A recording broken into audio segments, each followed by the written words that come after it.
نحمده ونصلي على رسوله الكريم اما بعد فاعوذ بالله من الشيطان الرجيم بسم الله الرحمن الرحيم. د کندهار شریعت غږ راډیو قدرمنو اوریدونکو السلام علیکم ورحمت الله وبرکاتو. په دې هیله امید چې جوړ روغ او خوشحاله بایست او نننۍ ورځ مو تر دې مهاله په خیر رسولې وي. قدرمنو اوریدونکو دا د یو ځل بیا د 90.8 FM له لارې د اسماء القرآن خپرونه راپیل شول چې له لارې یې زاول بارغ پرې ستاسو درانه چوپړ ته حاضر سوی یم. قدرمنو اوریدونکو په مخکنۍ خپرونه کې مو د خبیثه وینا اړوند ځینې ډولونه ویلي وه، لکه د الله تعالی له حکم پرته بل حکم، شکمنې او څو منایزې خبرې، غوړې او غولیدونکې خبرې، رنګه خبرې، بې عمله ویناوې، شپنۍ ناستې او غورې، غوږ نه نیول.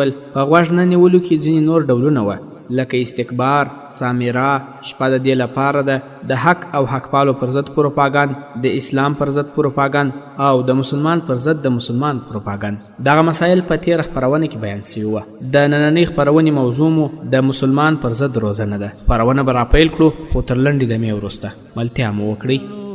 قدرمنو اوریدونکو بیا هم درته ښه راغلاست وایو. نننۍ موضوع مو د مسلمان پر ضد روزنه. سره له دې چې قرآن کریم او نبوي احادیث د بشریت پر وحدت ټینګار کوي، بېشمېره داسې دلایل شته چې اسلام د بشري نړۍ په تېره د مسلمانانو د لیکو پر یووالي ټینګار کوي. مسلمانان د کائناتو د حقایقو د پیژندلو او د حقونو د ادا عملي ژمنې لري.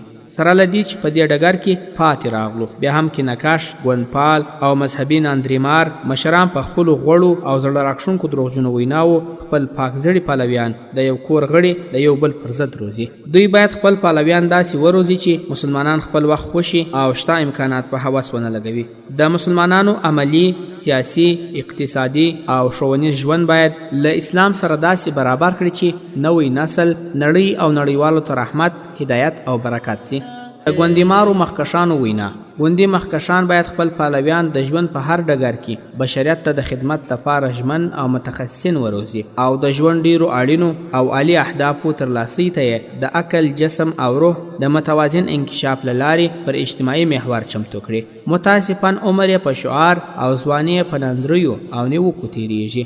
د دوی شیرازه استعدادونه په تولیدي ډګر کې د طبیعت او بشریت په ګټه نه کارول کیږي.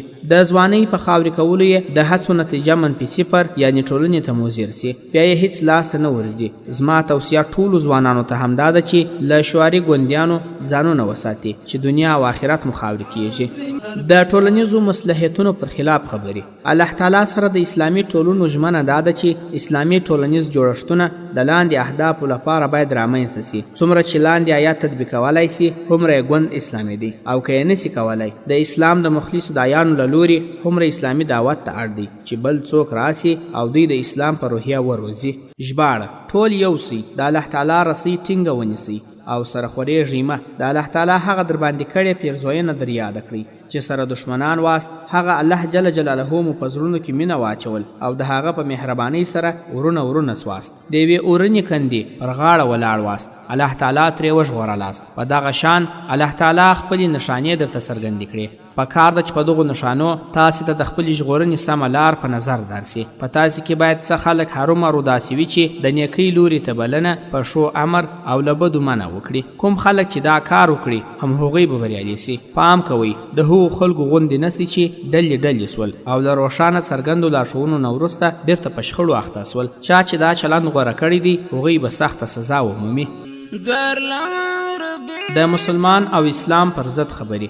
د هرې کچې مسلمان له اسلام سره د خپلې پوهې په پرتله مینه لري. هیڅ مسلمان د اسلام او مسلمان پر ضد په شعوري توګه کار نه کوي، خو په غیر شعوري توګه د اسلام او مسلمان پر ضد ځینې زیانمن کارونه کوي چې یو څو بیلګې یې یادوو. ژوند او اسلام. ژوند له اسلام او اسلام له ژوند سره نه تړي. فکر کوي چې ژوند یو معنا لري او اسلام بله. په داسې حال کې چې اسلام د ژوندانه سالم تفسیر، سلامتیا بخښونکی، رغنده نظام، عدل، حق او حقایقو ته په فردي، اجتماعي او معلوماتي بڼه پوره تسلیمېده او سلامتیا بخښنه ده. اسلام فردي او اجتماعي ژوند ته سلامتیا بخښي او اسلامي ژوند نړۍ ته د اسلام حقانیت او د رښتینولۍ ثبوت وړاندې کوي. اسلام راغلی چې ژوند ته د سلامتیا او هر ساکښ ته د ډاډمن ژوند مخه هواره کړي.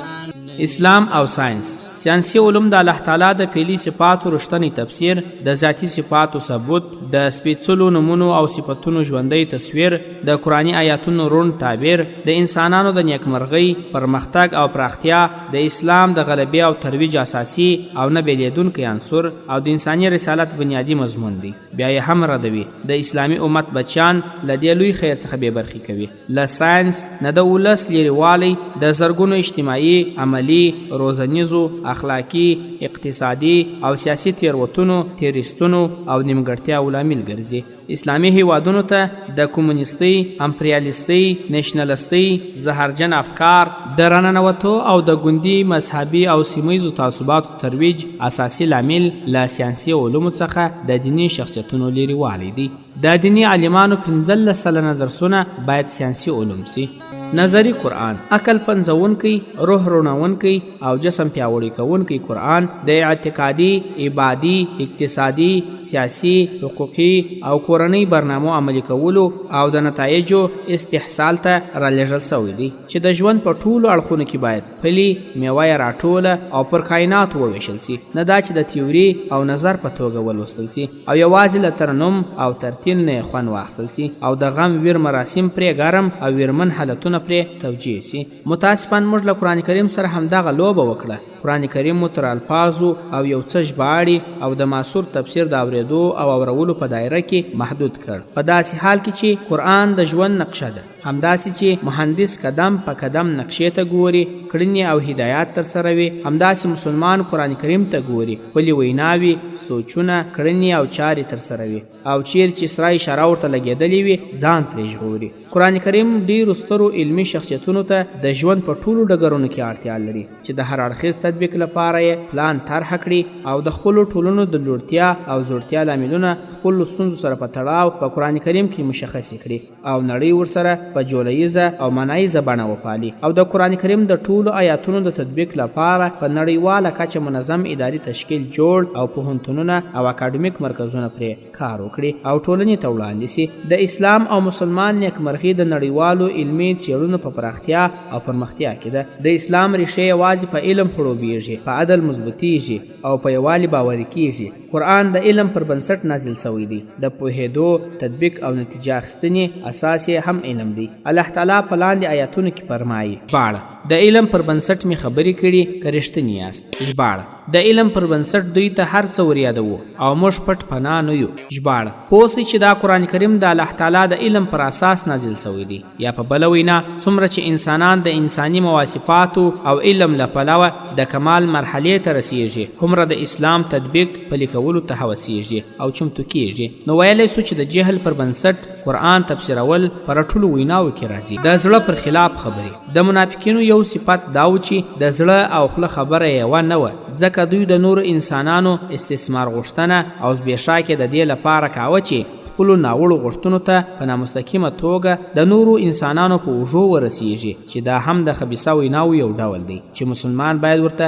ځیر وي چې هم ځان ترې وژغوري او هم د داسې مداریانو په منتر کې ښکیل نیسي. الله تعالی وایي: دوی په خپله خوله هغه خبرې کوي چې په زړونو کې یې نه دي. له داسې خلکو چې د زړه او خولې مراندې یې شلېدلي وي سپ نه جوړیږي. د کار، زیار او پایلو په لاسته راوړو کې د داسې کسانو نشت تر شتون غوره دی. الله تعالی وایي: ژباړه: ای پیغمبر صلی الله علیه و آله وسلم، هغه خلک دي ستا د زورولو باعث نسی چې د کفر په لار کې چټک ګامونه اوچتوي، که هغوی له هغو کسانو څخه وي چې په خوله وایي ایمان مو راوړی دی خو د زړه له کومې یې ایمان نه دی منلی، یا له هغو کسانو څخه وي چې یهودیان سوي دي، د هغو حال دا دی چې دروغو ته غوږ دي. داسې خلکو ته غوږ نیسي چې هیڅکله هم درته نه دي راغلي، ګرځي راګرځي، سره له دې چې په دې کتاب کې الله تعالی د الفاظو صحیح ځایونه ټاکلي دي، د هغو معناوي حکمونه له یو ځایه بل ځای ته اړوي را اړوي او خلکو ته وایي چې که تاسو دا حکم درکړل سي نو ویې منئ، که نه نو مه یې منئ. الله تعالی چې په کومه فتنه کې د چا د غورځولو غورځولو اراده کړې وي د الله تعالی له مواخذې څخه د ژغورلو لپاره هیڅ نشي کولی.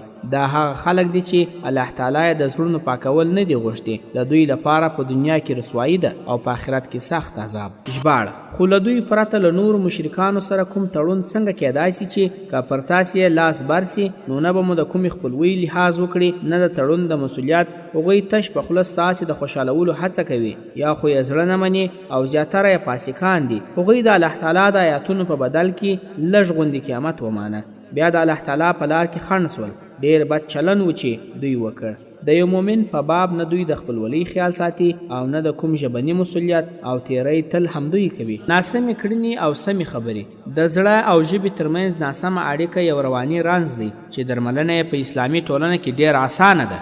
خو متاسفاً د امام غزالی احیاء العلوم، منهاج القاصدین د ابن الجوزی او منهاج القاصدین د مقدس منهاج القاصدین او دې ته ورته نور کتابونه پورته رنځ او هغه ته ورته رنځونه درملولی سي. خو محراب، منبر، رسنیو، د شریعتو پوهنځیو او د مدرسو په نصاب کې ځای نه لري. د بدی او کینې پارونې خبرې ژبه الله تعالی د زړونو، نسلونو، فکرونو د پیوند او ودې لپاره راکړې ده. ژبه د دې لپاره نه ده راکړل سوې چې انسان له انسان سره بدبین کړي، په انسان کې د تعصب، تفرقې او تشدد احساس پیاوړی کړي. هغه الله تعالی چې نړۍ او نړیوال په منظم شکل اداره کوي هر څه ته یې ځانګړي نښې ایښي چې د قومونو او ولسونو له پوهې او ویښتیا سره په تړاو پیژندل کیږي. ژبه او قلم له هر ولس سره ستر الهي امانت او د ولسونو د ارمانونو، دردونو او وړتیاو د انځورولو وسیله ده. الله تعالی په دې اړه د بد پیژندنې یو معیار موږ ته داسې وړاندې کوي چې د یو چا په تشو لاپو مه غولیږئ، د خیر او شر معیار ته یې وګورئ. دا وګورئ چې د خیر سرچینه او کنجي ده او که د شر. په غوړو وعدو، بې عمله خبرو او تشو لاپو یې مه غولیږئ. خوږ ژبې کینهکش خلک الله تعالی داسې راپېژني. ژباړه: ای مؤمنانو، له خپلو خلکو پرته له نورو سره خپل رازونه مه وایاست. هغوی ستاسې د ورکاوي له هیڅ فرصته لاس نه اخلي او تاسې ته چې هر څه زیان اړوي په هغه خوښیږي. د هغو د زړه دښمني د هغو له خولې نه راوځي او څه چې یې په خپلو سینو کې پټ ساتلي هغه تر دې زیات دي. موږ تاسې ته څرګندې لارښوونې کړي دي. که تاسې پوهه لرئ نو د هغو په رڼا کې له پاملرنې څخه کار واخلئ. تاسې له هغو سره مینه کوئ خو هغوی له تاسې سره مینه نه لري. سره له دې چې تاسې ټول آسماني کتابونه منئ، کله چې هغوی له تاسې سره یو ځای کیږي نو وایي چې موږ هم ستاسې پیغمبر او ستاسې کتاب منلی دی. خو چې کله در څخه بیلیږي نو بیا ستاسې پر خلاف له ډېر قهر او غصې نه خپلې ګوتې چیچي. هغو ته ووایه چې د خپلې غصې په تاو کې ومري. الله تعالی ان د زړونو په پټو رازونو پوهیږي. که تاسې ته څه ښېګڼه رسي نو خفه کیږي او که پر تاسې څه مصیبت راځي نو دوی پرې خوشحالیږي. خو د هغوی هیڅ دسیسه ستاسې پر خلاف اغیزمن کیدای نسی، په دې شرط چې تاسې له صبر کار واخلئ او له الله تعالی څخه د ویرېدو سره سم عمل وکړئ. دوی چې هر څه کوي الله تعالی پرې پوه دی. د ملاتړ تشه ژمنه: ګوندي، مذهبي او سیاسي مشران خپلو پلویانو او عام خلک خپلو مشرانو ته تل د هغوی د ستونزو د حل، پرمختیاو د ایجاد او د ژوند په چارو کې د ملاتړ تشې ژمنې ورکوي. هغوی چې خپله وعده پوره کوي وینا یې طیبه او هغوی چې یې نه پوره کوي وینا یې خبیثه ده. الله تعالی وایي. ژباړه: ته هغو کسانو ته نه ګورې چې د منافقت لارې غوره کړې ده. دوی خپلو کفارو کتابوالو ورونو ته وایي که تاسې وایستل سواست نو موږ به هم له تاسې سره وځو او ستاسې په باب به د هیڅ چا خبره هیڅ کله ونه منو او کله تاسې سره جنګ وسو نو موږ به ستاسې مرسته وکړو. خو الله تعالی شاهد دی چې دغه خلک دروغجن دي. که هغوی وایستل سول نو دوی به له هغو سره هیڅ ونه وځي او که له هغوی سره جنګ وسو نو هیڅ کله به د هغوی مرسته ونه کړي او که د هغو مرسته وکړي هم نو شا به واړوي او بیا به له هیڅ لوري څه مرسته ونه مومي. د ورورولۍ ژمنې او د دښمنۍ کړنې د تاریخ په اوږدو کې له فکري او عملي ملګرتیا څخه د اسلامي امت فاصله د زرګونو مصیبتونو او د بشري جنایتونو سرچینه ده. د دې رنځ درملنه د اسلامي علماو اساسي دنده ده چې په درسي، تقریري او تحریري نصاب کې تطبیق او دقیق ارزونه یې وسي. ځکه اخلاق د وینا له لارې نه د تقلید له لارې لیږدول کیږي. اسلامي علما باید د سترو چارو د کره ترسرولو سترې بیلګې وي چې راتلونکي نسلونه یې پر پله پل کښېږدي. د رسول الله صلی الله علیه و آله وسلم په زمانه کې د مسلمانانو د بریا او د یهودو د مات یو علت دا و چې د یهودو خپلمنځي لفظي ملګرتیا وه او د مسلمانانو عملي او فکري ملګرتیا.